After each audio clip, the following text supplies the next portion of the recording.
आज आपण मराठी विषयामध्ये मराठी साहित्य, एकांकिका आणि भाषिक कौशल्य विकास या पुस्तकामधून विठ्ठल तो आला आला आणि हंडाभर चांदण्या या दोन एकांकिकेचा स्वाध्यायकृती बघणार आहोत.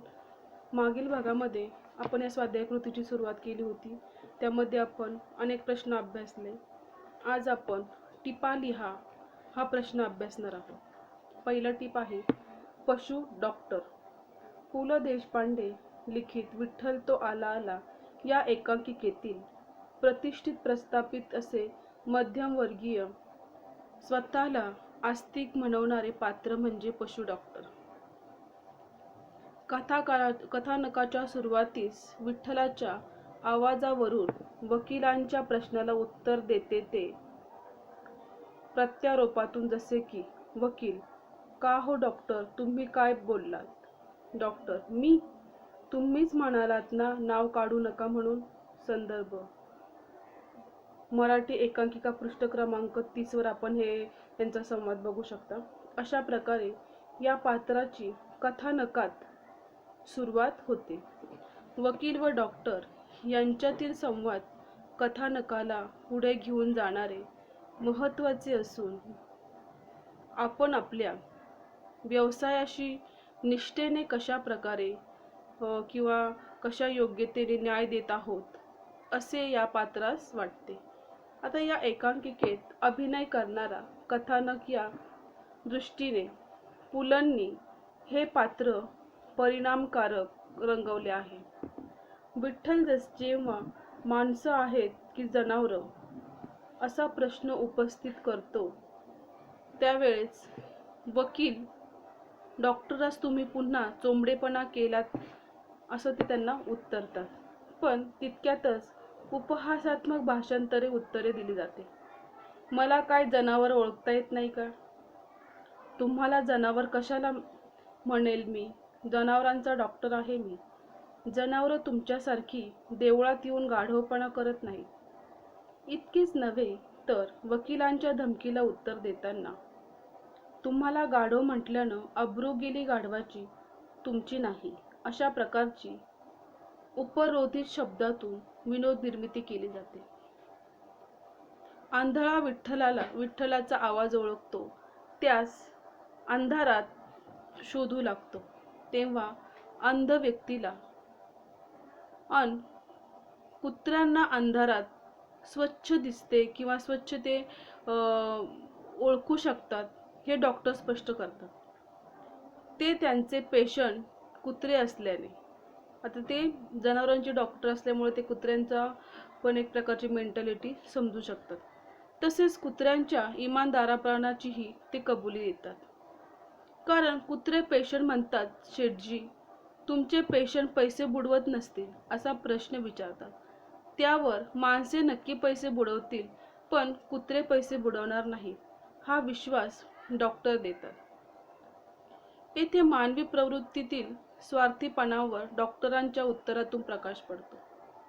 विठ्ठलाची परीक्षा घेत असता डॉक्टर विठ्ठलास एखाद्या वस्तूचे सोने करून दाखवण्याचे इथे चमत्कार न करता या चमत्काराचे प्रयोग विलास थिएटरात ठेवू असे सुचवितो.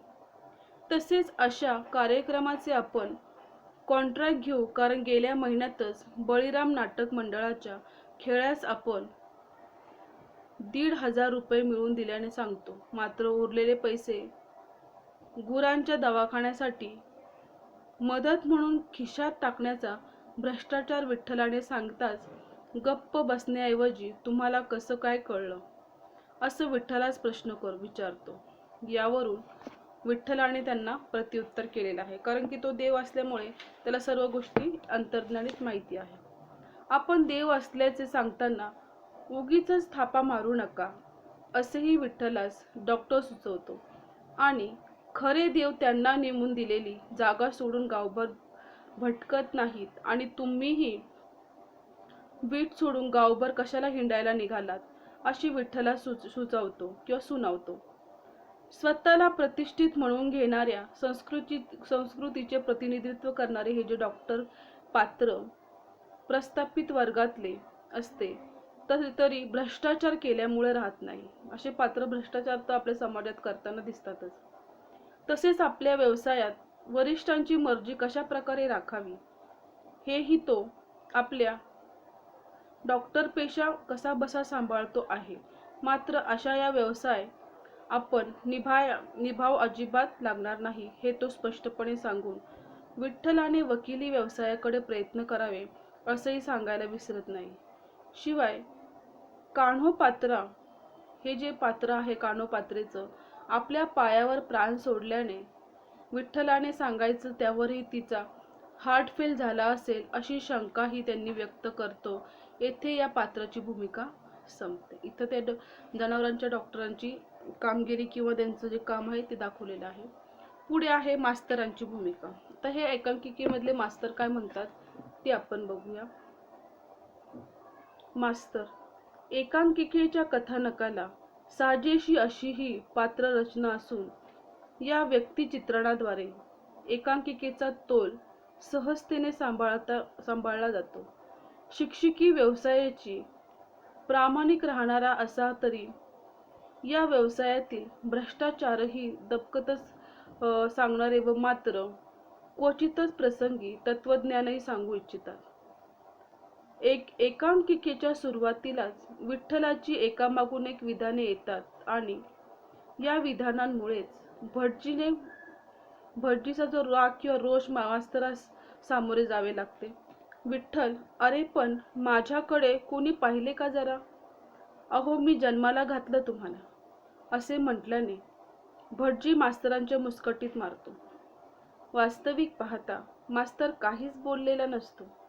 त्यामुळे रात्रीच्या गांजा असून उतरलेला नाही असं ते त्यांना प्रश्न उत्तरतात. मास्तराला दम देतो आणि तुम्ही खोटे बोलता. गावची पोरं कशी द्यायची तुमच्या ताब्यात, हा प्रश्न ते मास्तरांपुढे उपस्थित करतात. असे ते एकमेकांवर दोषारोप करताना दिसून येतात. मास्तर हा अतिशय शिस्तप्रिय, खरे बोलणारा, त्यामुळे तो लगेच पांडुरंगाच्या पायाची शपथ वाहतो. गळ्या शपथ आपण तुम्हाला जन्माला घालायच्या गमजा केल्या नाहीत अशी स्पष्ट सांगून भटजीपुरताच आपण संबंध असल्याचे तो सांगतो. अशा प्रकारे मंदिरात भक्ती मंडळीचा गोंधळ चालू असता सखूबाई व द्वारकाबाई यांची चाललेली भांडणंही सोडविण्याचे काम हे कोण करत असतो? विठ्ठल. तो दोघींनाही समजावतो. मात्र मनाला शांती मिळावी या कारणासाठी मंदिरात येतो. कारण दिवसभर पोरांची कटकट असते. हे कारण सांगताच डॉक्टर जन्म देताना विचार करण्याचा होता हे त्यांना स्पष्ट करतो. सगळ्या पोरांना काय मी जन्म दिला? जनावरांचे डॉक्टर झाला म्हणजे त्यांच्याच डोक्याने विचार करावा लागतो का हो डॉक्टर? असं एकमेकांना उपहासात्मक ते भाषण करतात. अहो शाळेतील पोरं म्हणतो मी.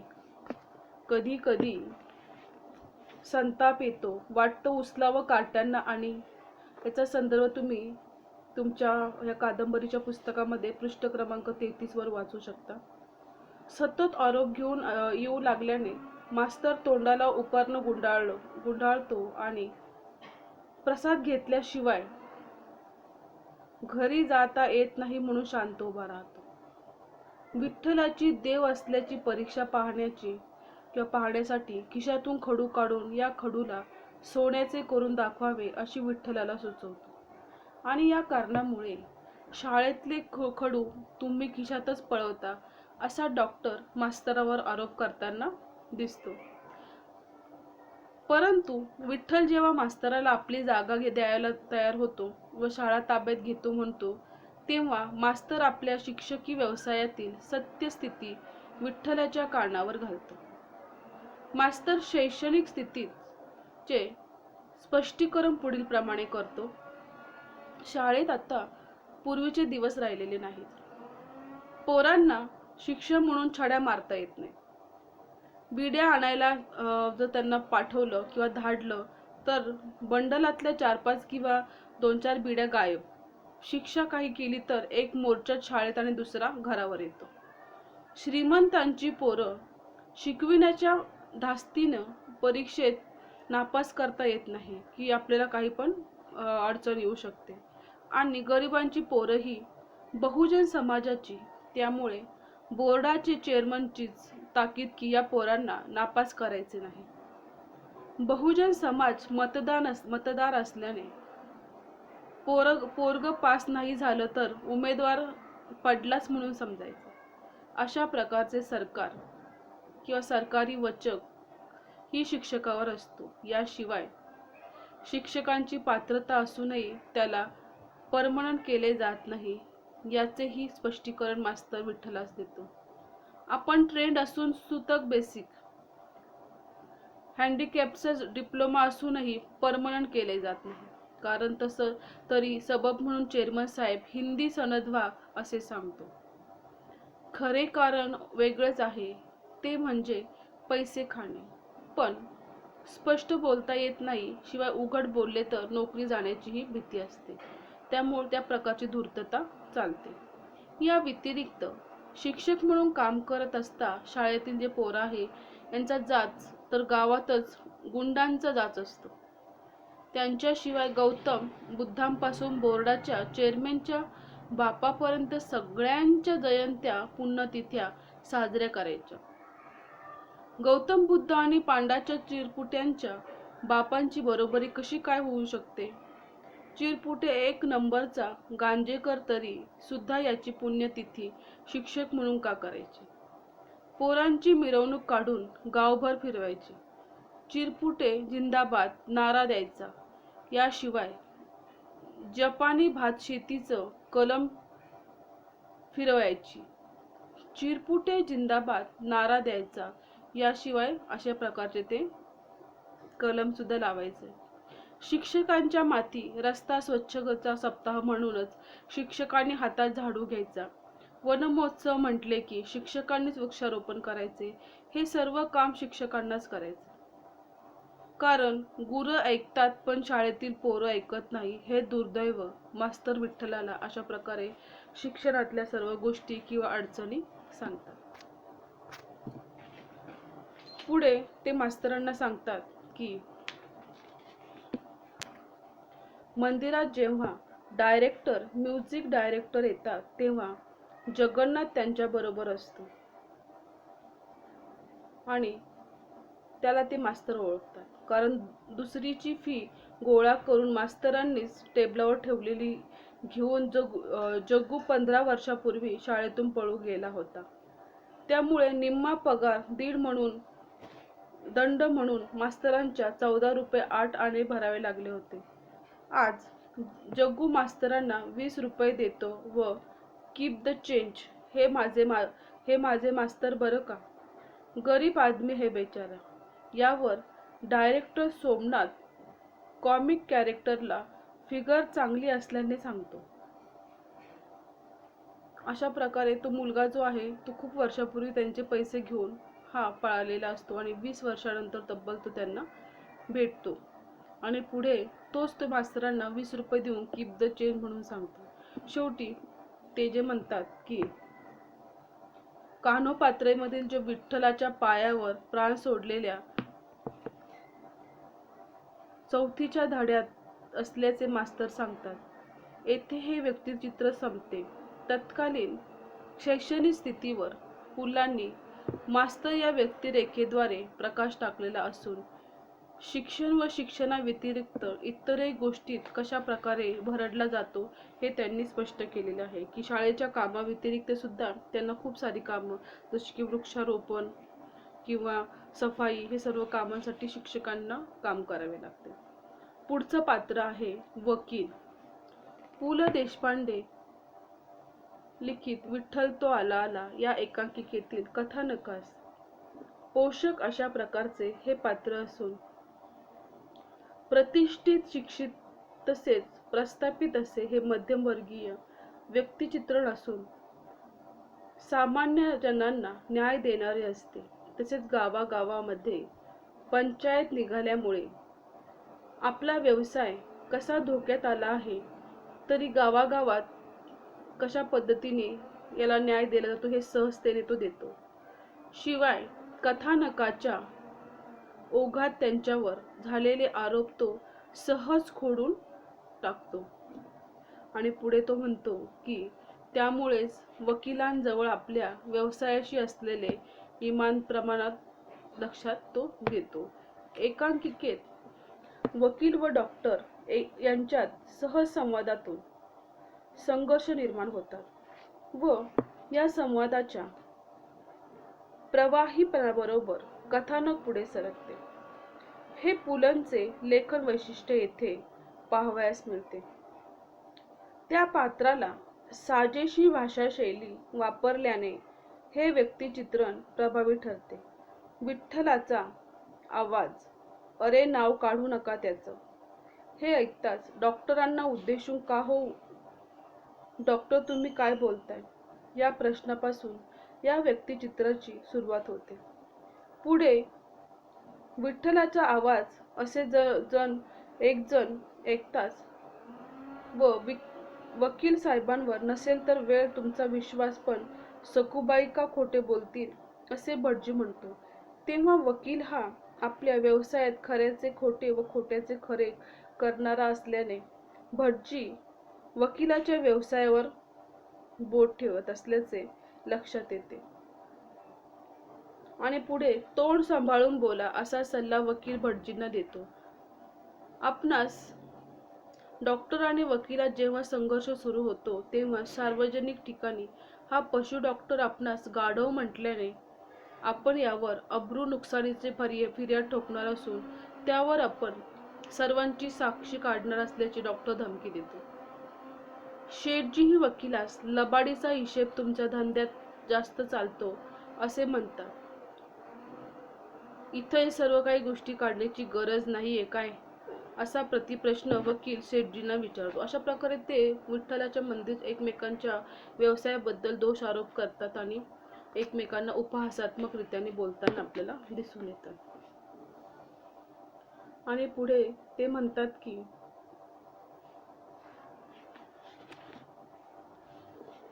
भटजी जे आहेत ते सांगतात की वकील साहेब, तुम्ही या सर्व गोष्टी बोलणं काही गरजेचं नाहीये. आपण 20 वर्ष झाले वकिली करतोय, याचे प्रमाण देतात. चोळ्या शिवत नाहीत हेही वकील स्पष्ट करतो. विठ्ठलाची परीक्षा पाहत असताना आपण जानवेचे सोने करून मागणारा वकील विठ्ठलाची उलट तपासणी घेतो. विठ्ठलास ईश्वर साक्ष खरं सांगेन म्हणायला लावून या विधानावर डॉक्टर हस्तक्षेप करतो. त्यामुळे वकिलातील तुम्हाला काय कळतं, तुम्ही वकिली कधी शिकला आहात का, असा तो प्रश्न करतो. तुम्ही आपल्या जनावरांच्या खुरांना पट्ट्या बांधा म्हणत पुन्हा विठ्ठल प्रश्न विचारतो. तुमचं नाव काय, मूळ गाव काय, इथं केव्हा आलात. उदरनिर्वाहाचा धंदा बेकार असणं हा गुन्हा असल्याने वकील विठ्ठलास समजावून सांगतात. पुढे कसं काही भागत असाही प्रश्न विठ्ठलास वकील विचारतो. मात्र भटजी वकिलास प्रश्न विचारण्यास मज्जाव करतात. विठ्ठल आपल्या हल्लीचे नैवेद्याची तरी वाटी वेळेवरच मिळते, परंतु वकिलीत उपाशी मारावं लागतं. खेड्यात गावोगावी पंचायती निघाल्यावर आपला व्यवसाय धोक्यात आला असल्याचे तो विठ्ठलास सांगत असल्यानंच शिंपी साक्ष देतो. कारण वकिलाने कोणती शिलाई असून दिली नाही, यावर वकील ते काही सांगतो ते सत्य आहे असे शिंप्यांच्याही दुजोऱ्यावर विठ्ठलास पटते. आता कथानकाच्या शेवटी विठ्ठल गाभाऱ्यात विटेवर स्थिर उभा राहिला असता भटजीस मूर्ती हलवून पाहण्यास सांगतो व खात्री पटलीच हेही दागा देऊन किंवा देगा देवाच्या सुरात सूर मिळवतात असं गाणं म्हणून ते सांगतो.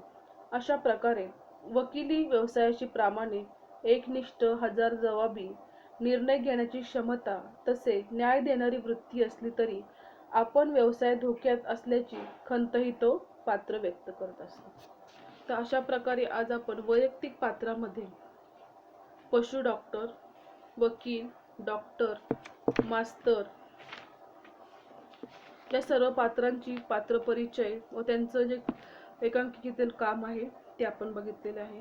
तर पुढील भागामध्ये आपण चौथी टीप शेठजी व राहिलेले उर्वरित जे काही पात्र आहे ते अभ्यासणार आहोत. आज जेवढी काही माहिती आपण अभ्यासली आहे ती तुम्ही व्यवस्थित वाचायची आहे आणि तुमच्या मराठीच्या वहीमध्ये लिहायची आहे. धन्यवाद.